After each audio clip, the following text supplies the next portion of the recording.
Hi అండి, welcome back to Vishwas world. ఈరోజు మనం చిట్టి అంటే అసలు ఏమిటి, అసలు చిట్టి అనేది మనం ఎందుకు వేసుకోవాలి, చిట్టీలు ఎన్ని రకాలు ఉంటాయి, మనము ఏ రకం చిట్టి వేసుకోవడం వల్ల మనకి ఎక్కువగా ప్రాఫిట్ వస్తుంది, అసలు చిట్టీలో ఎంత లాభం ఉంటుంది, మనకి ఎంత వడ్డీ అన్నది వస్తుంది.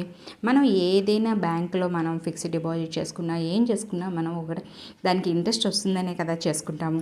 అట్లాగే మనకి చిట్టీలో అసలు ఎంత ఇంట్రెస్ట్ అనేది వస్తుంది, ఈ అన్ని విషయాలు కూడా మనము తెలుసుకుందామండి.